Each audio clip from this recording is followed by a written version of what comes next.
हे हॅलो सखी, तर तुम्ही कशा आहात? तुम्ही बघा हा आफ्टर बिफोर लुक तुम्हालाही करायचा आहे का? तर चला.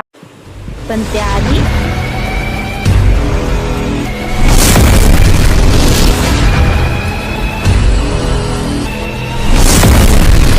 तर फर्स्ट स्टेप आहे ती म्हणजे फेस वॉशची. तुमच्याकडे जो कोणताही फेस वॉश आहे त्याच्याने तुमचा फेस पहिला तर क्लीन करून घ्या. त्याच्यानंतर पहिला तुम्ही चॅनलला सबस्क्राईब नसेल केलं तर चला पहिला आधी सबस्क्राईब करा. चला आता मी तुम्हाला पटापट दाखवते कोणते कोणते आणि कसे कसे प्रोडक्ट मी यूज करणार आहे. तर फर्स्ट आहे हे एव्हर यूजचं स्क्रब. तर स्क्रबिंग झाल्याच्या नंतर येतं हे चॅरीचं फेस पॅक ते सुद्धा 15 मिनटं. त्याच्यानंतर हे येतो फेस मास्क, तो सुद्धा खूप छान ग्लो देतो. त्याच्यानंतर येतो परत एकदा फेस पॅक, तर हा सुद्धा 15 मिनटं ठेवायचा, नंतर रिमूव्ह करायचा. त्याच्यानंतर हा वावचा जो आहे तो मास्क, त्याच्यानंतर गुलाबजल. तर त्याला स्टार्ट करूया. तर इथे मी स्क्रब करून घेतला आहे आणि मी एका ओल्या रुमालाने जे आहे ते माझं पूर्णपणे फेस जे स्क्रबिंग केलेली आहे ते मी काढत आहे. तुम्ही देखील असं करू शकता एका जागी बसून नीट. तर नंतरचा स्टेप आहे तो म्हणजे फेस पॅक लावायचं. तर अशा प्रकारे लावून घ्या, पूर्ण फेसला व्यवस्थित प्रमाणे लावून घ्यायचं. कुठेतरी जाड कुठेतरी पातळ असं करायचं नाही, व्यवस्थित अगदी लावून घ्यायचं. तर तुम्हाला वाटल्यास तर तुम्ही नेकलासुद्धा अप्लाय करू शकता, त्याच्यानेसुद्धा खूप नेक पण आपली छान उजळते. मी तर करतेच.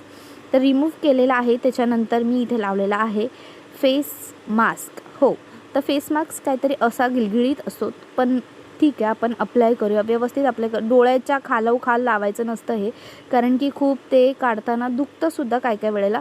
सो डोळ्याच्या एकदमच खाली लावायचं नाही. आपली जिथे आपण ब्लश अप्लाय करतो किंवा हायलायटिंग करतो तिथे आपल्याला जे आहे ते हे यूज करायचं आहे फेस मास्क. ओके, कारण की फेस पॅक वेगळं आणि फेस मास्क वेगळं आहे, त्याच्यामुळे अगदी डोळ्याच्या खाली यूज करू नका हे.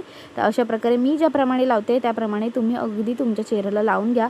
चेहऱ्यासोबतच तुम्ही नेकलासुद्धा लावा. माझं खरंच खूपच मत आहे याच्याबद्दल, कारण की आपली चेहऱ्यासोबत आपली मानसुद्धा उजळणं खूप गरजेचं असते. आणि तुम्ही पार्लरमध्ये गेलात तर तुम्ही बघत असाल ते लोक आपल्याला मसाज देतात, पण आपल्याला नेकपासून ते स्टार्ट करतात, कारण की येस चेहऱ्यासोबत आपली मानसुद्धा खूप छान प्रकारे उजळली पाहिजे.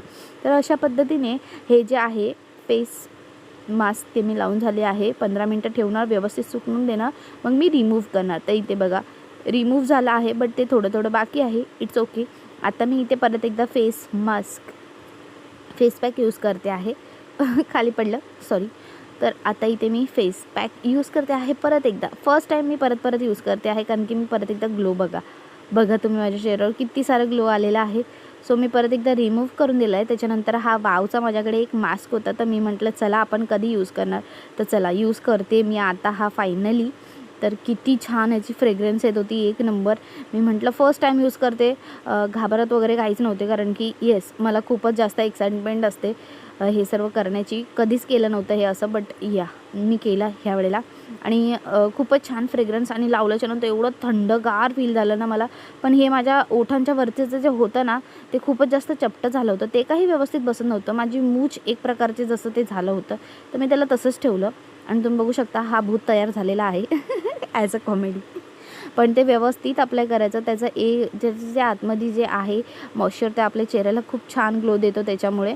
So wait for 15 minutes then remove. Okay, तुम्ही बघू शकता खूपच छान ग्लो आलेला आहे. मी परत एकदा त्याला मसाज करून घेते माझ्या फेसवरती आणि then remove all thing. Okay, तर तुम्ही असंच बघू शकता. मी कॅमेरामध्ये तुम्हाला सांगू शकते किती सारा ग्लो आलेला आहे. तुम्ही देखील हा फेशियल ॲट होम तुम्ही करू शकता, ते पण कमीत कमी किमतीमध्ये, फक्त 90 रुपयामध्ये. हो, तो पॅक जो होता तो देखील मला 20 रुपीजमध्ये मिळालेला. त्याच्यानंतर मी गुलाबजल अप्लाय केला आहे आणि त्याच्यानंतर काहीसा माझा असा लुक आलेला आहे. कसा वाटला मैत्रिणींनो मला नक्की सांगा. आणि तुम्ही देखील घरच्या घरी हा महिन्यातून 2दा तरी एकदा फेशियल केलाच पाहिजे. सो व्हिडिओला लाईक करा, शेअर करा, कमेंट करा, चॅनलला सबस्क्राईब